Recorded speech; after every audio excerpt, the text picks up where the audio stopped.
शिव महापुराण की कथा कहती है, श्रीमद् वल्लभाचार्य जी का चरित्र कहता है। श्रीमद् वल्लभाचार्य जी का चरित्र वर्णन करता है कि श्रीमद् वल्लभाचार्य जी ने जगन्नाथपुरी में एकादशी को उल्टा लटकाया। आप लोग गए होंगे तो देखा होगा कि जगदीश में जगन्नाथपुरी में एकादशी उल्टी लटकी। कारण क्या था?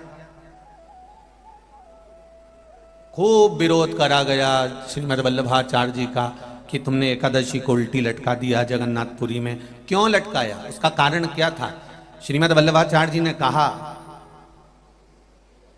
आप कहते हो कि कोई मरे तब एकादशी का दान दीजिए, आप कहते हो कि कोई मरे तब अन्न का दान दीजिए, आप कहते हो कि कोई मरे उसके बाद में आप ये दान दीजिए। श्रीमद् वल्लभाचार्य जी ने एकादशी को उल्टा लटका कर कहा कि एकादशी का अगर दान करना है तो पहले एकादशी करो और एकादशी करने के बाद उस एकादशी का फिर दान करो जीते जी। उस एकादशी का फिर दान होना चाहिए।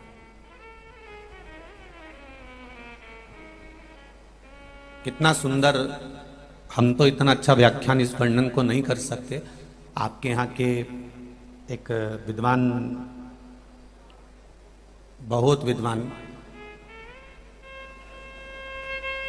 पुष्टि मार्ग के लेखों को अपनी वाणी में व्यक्त करने वाले, जिनकी वाणी को इस शरीर को भी सुनने को मिला, परम पूज्य आदरणीय, मैं तो संत शिरोमणि भी कहूं तो अतिशयोक्ति नहीं होगी, आदरणीय शायद मदन लाल जी जोशी जी, जिन्होंने मंदसौर नगर का नाम पुष्टि मार्गी कथा के मामले में सबसे आगे लेकर गए, ऐसे मदन लाल जी जोशी इसी मंदसौर के थे।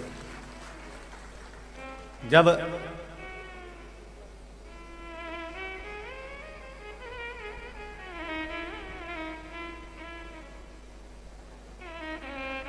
अपनी वाणी से वो कहते थे, अब तो शायद शरीर नहीं है उनका शायद, तो जब अपनी वाणी से कहते थे, वल्लभ का व्याख्यान वर्णन करते थे, पुष्टि मार्ग के वर्णनों को जब वो कहते थे तो एकाग्र चित्त होकर, यहां तक वर्णन है कि माताएं अगर रुई की बाती भी बना रही हो तो वो बंद करवा देते थे कि पहले कथा रस तत्व को ग्रहण करो, पहले सुनो।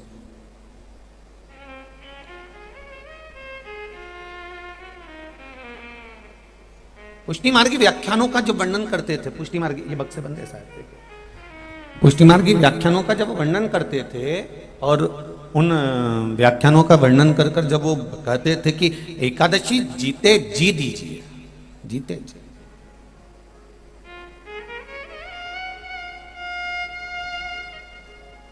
मरने के बाद की कोई गारंटी नहीं कि आपने जो एकादशी दी वो मिली कि नहीं मिली।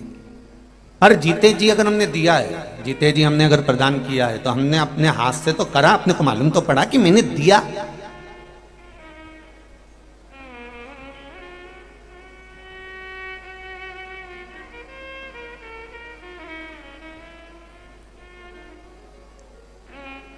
ब्राह्मण देवता ने कहा कि ये मर गए, 12वां हो रहा है, 13वां हो रहा है, एकादशी कितनी किसको देना है? बड़े बेटे ने 5 दे दी, छोटे ने 3 दे दी, बहू ने 4 दे दी, उसने 3 दे दी, एकादशी का दान दे दिया।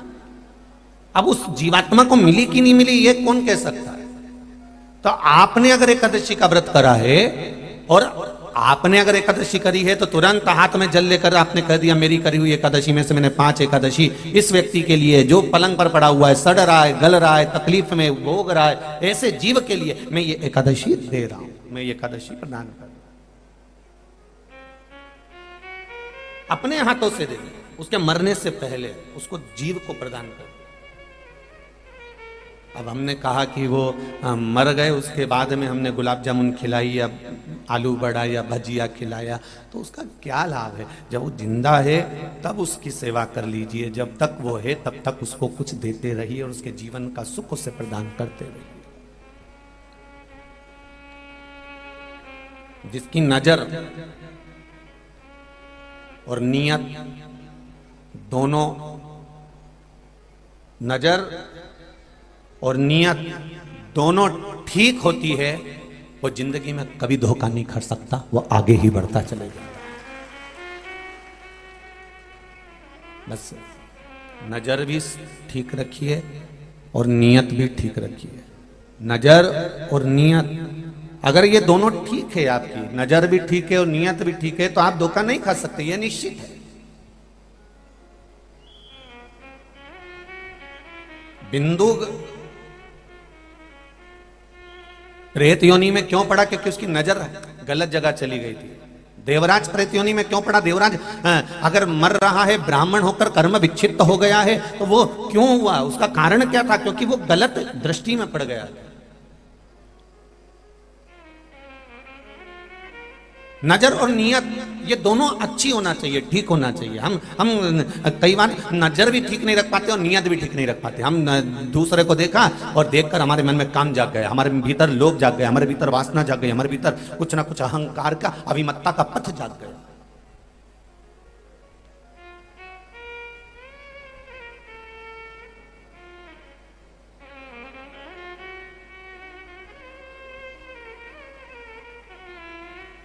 अपने भीतर का नजर और नियत ये दोनों ठीक रखने का प्रयास करिएगा, और जब आप प्रयास करेंगे तो ये निश्चित है कि आप मंजिल तक पहुंच जाएंगे। आपको गलत जगह, मंदोदरी की कथा कर रही है, मंदोदरी शिव महापुराण की कथा मंसूर की धरा से चल रही है, वो कथा का वृतांत आप श्रवण करिए कि जो एक अप्सरा थी और अप्सरा बनकर शिवजी के पास में गई और भगवान शंकर के नजदीक में जाकर उसने देखा कि शिव तत्व इतने सुंदर हैं, शंकर कितने सुंदर हैं, कर्पूर गौरम कर्णावतारम। पहले तो शिव जी को सुंदर देखने वाला चाहिए।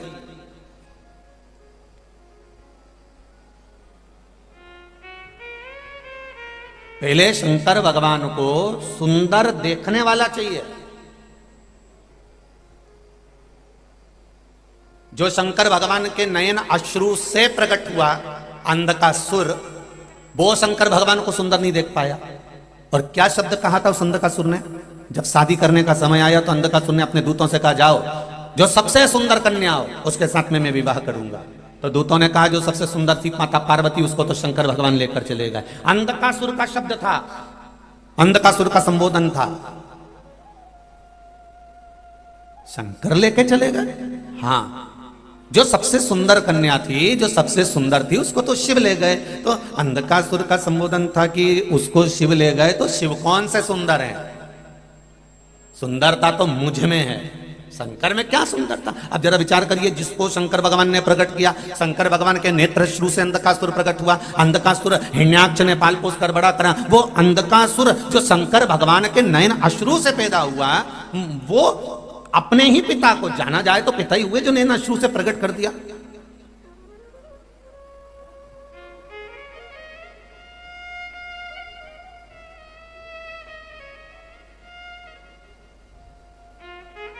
ये तो उसी में का हाल है कि संसार की जितनी नारी होती है, स्त्रियां होती हैं, माताएं होती हैं, वो कभी अपने पति की तारीफ खुलकर नहीं करती। जब भी कहेंगी तो एक बात जरूर कहेंगी, उसको देख लो, एक उसका पति है, तुम्हारे दोस्त को देख लो कितना विद्वान है, और तुम एक देखो, जब देखो जब घर में बैठे रहते ये करना वो करना, बस सोचते रहते हो, और वो देखो कितना आगे बढ़ते जा रहा है। दूसरे की तारीफ करते देखा, पर अपने पति की हाँ, जितनी आपके अंतर्गत बल है और आपने जो करा वो श्रेष्ठ है, उसमें कोई गलत नहीं है। दुनिया नहीं कर सकती जो आप कर सकते हो, ये बल आप दे सकते हो, ये बल आप प्रदान कर सकते हो।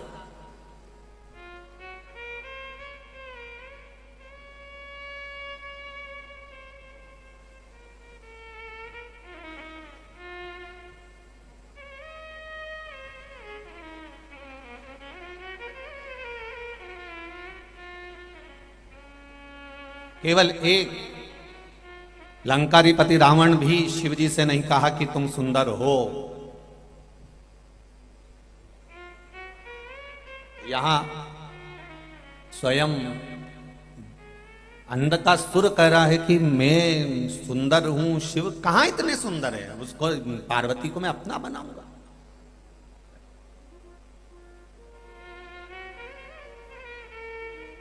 सुंदरता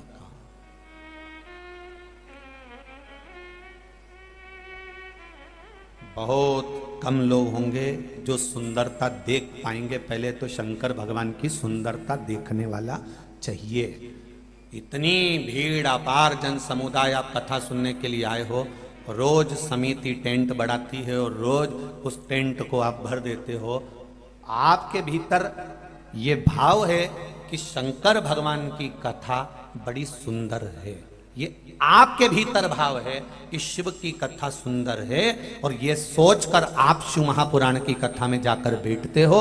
इसलिए मेरा भोलेनाथ आपको भी सुंदर बना देता है, सत्यम बना देता है, शिवम बना देता है।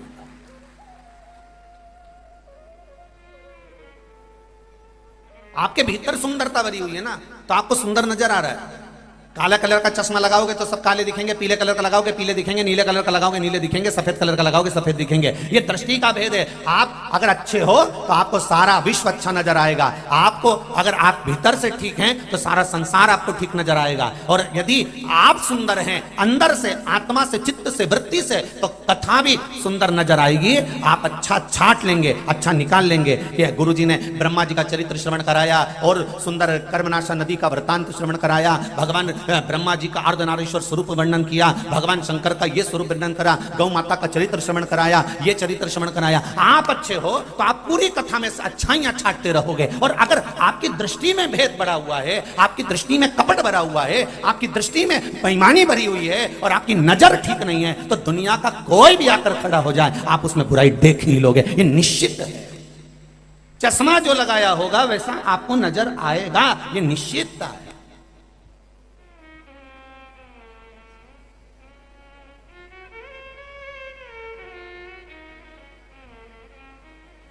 एक धनपति व्यक्ति, करोड़पति व्यक्ति, अरबपति व्यक्ति खूब पैसा लुटा है तो लोग कह देंगे हराम का आ रहा होगा तो लुटा रहा होगा। अब दृष्टि देखिए।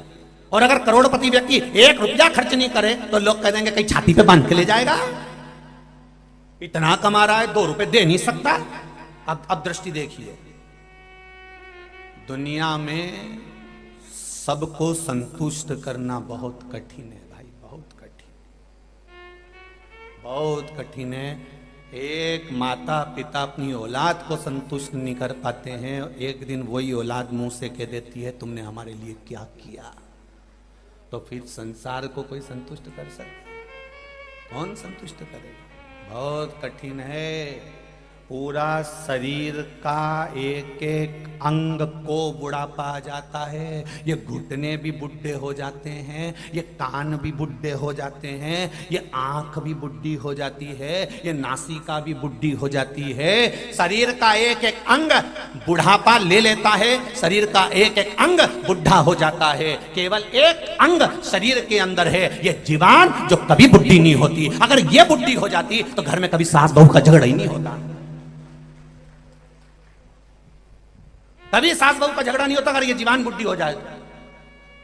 हाथ बूढ़े हो गए, अब मुझसे बनता नहीं, हाथ धूज रहे। पांव बूढ़े हो गए, मुझसे चला नहीं जाता। नेत्र बूढ़े हो गए, मुझसे दिखाई नहीं देता। कान बूढ़े हो गए, मुझे सुनाई नहीं देता। नासिका बूढ़ी हो गई, दिन भर नाक में से पानी बहता रहता है। ये पूरा शरीर, दांत तक बूढ़े हो गए, हड्डी हड्डी बूढ़ी हो गई, शरीर का एक एक अंग बूढ़ा हो गया। पर जीवान कभी बूढ़ी नहीं होती, क्योंकि जीवान भगवान ने इसलिए बूढ़ी नहीं करी कि भगवान ने कहा अगर मैं इसको बूढ़ा कर दूंगा और ये शिथिल हो गई तो ये शिथिल होकर चुपचाप पड़ी रहेगी, तो मरते तक ये पाप कैसे करेगा। इसके पाप के लिए जीवान को जवान रखा है कि तुम मरते तक भी निंदा करते रहे, बुराई करते रहे, चुगली करते रहे, ये बोलते रहे, आड़ा टेढ़ा बोलते रहे, जिससे मरते तक तूने जिंदगी में कभी सोमवार का व्रत कराओ, मंगलवार का व्रत कराओ, शनिवार का व्रत कराओ, गौ माता को रोटी दी हो, किसी के कन्यादान कराओ, तूने जिंदगी में जितना जितना करा है, तेरे मरने से पहले तू इतना पाप कर देना, से इतना निंदा कर देना, इतनी बुराई कर देना, इतना अपशब्द कर देना कि ये करते करते करते करते करते करते एक दिन तेरा जितना पुण्य है, जितना अच्छा कर्म है, ये सब समाप्त हो जाए, ये सब समाप्त। पुण्य, तुम्हारा पुण्य जब, तो ये शरीर का सारा अंग बूढ़ा हो जाता है। बोलो रिजी जी, सही है कि गलत है? ऐसे जाइए, पूरा शरीर का अंग समाप्त हो जाता है। शरीर का एक एक अंग बूढ़ा हो जाता है, पर जीवान नहीं हो पाती। अंत समय प्रभु आना पड़ेगा, वचन दिया तो निभाना पड़ेगा। आए ना आए प्रभु कुटुंब कबीला अंत समय प्रभु आना पड़ेगा। अंत समय प्रभु आना पड़ेगा। पूरा शरीर बूढ़ा, पूरा शरीर बूढ़ा और एक एक अंग बूढ़े हो गए पर जीवान नहीं हो पाई, क्योंकि जीवान को युवान रखा गया है। जीवान को युवान रखा कि तू जवान रहना, क्योंकि तुझे मरते मरते तक भी निंदा करना है। नजर और नियत ठीक रखिए। आप अच्छा देखोगे अच्छा दिखेगा, बहुत अच्छा दिखेगा। आप बुरा देखोगे आपको बुरा दिखेगा। जैसा देखना चाहोगे वैसा दिखेगा आपको। आपको दिखना चालू हो जाएगा। आप देखिए दुनिया की, आप अच्छा ही देखने का प्रयास करिए। कितनी सुंदर सृष्टि है भगवान की, कितना सुंदर स्वरूप है भगवान का, कितना आनंद है भगवान का। जरा विचार करिए। उस अप्सरा ने, एक अप्सरा ने जो भगवान की सुंदरता देखी, एक अप्सरा ने भगवान का आनंद सुख, उनकी सुंदरता का व्याख्यान देखा। जरा विचार करिए। शिव तत्व है क्या? शंकर को, भगवान शिव को मेरे ओघड़ दानी की सुंदरता का वर्णन जरा कोई जाने तो। कर्पूर गौरम करुणावतारम संसार सारम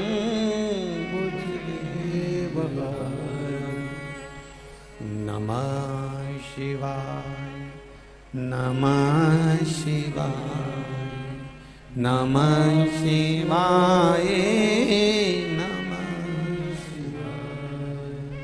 कर्पूर गौरम करुणावतारम संसार सारम।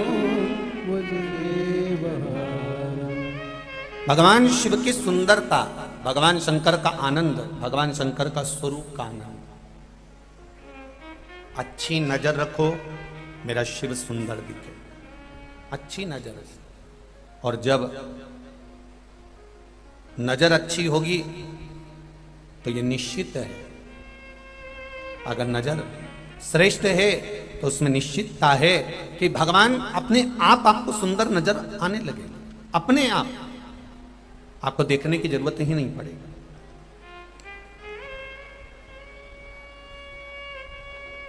आपके भीतर की सुंदरता आपको भगवान में अच्छापन दिखाने का प्रयास करेगी। जितने भी लोग कथा में श्रवण कर रहे हैं, कथा सुन रहे हैं, भगवत भजन कर रहे हैं, भगवत स्मरण कर रहे हैं, भगवत भक्ति को धारण कर रहे हैं, आप उसमें श्रेष्ठता ढूंढेंगे, श्रेष्ठता मिलने लगेगी अपने आप। कहीं जाने की जरूरत भी नहीं पड़ेगी।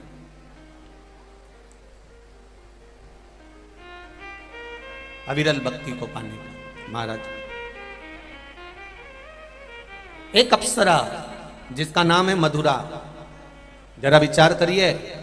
वो मधुरा भगवान शंकर के पास पहुंची है, देवलोक से पहुंची है, और शंकर भगवान के स्वरूप में उससे सुंदरता नजर आ रही है। भगवान शंकर का स्वरूप उसे सुंदर दिख रहा है, भगवान शंकर का स्वरूप उसे आनंदमय दिख रहा है, भगवान शंकर का स्वरूप उसको अलमस्त आनंद भक्ति में नजर आ रहा है।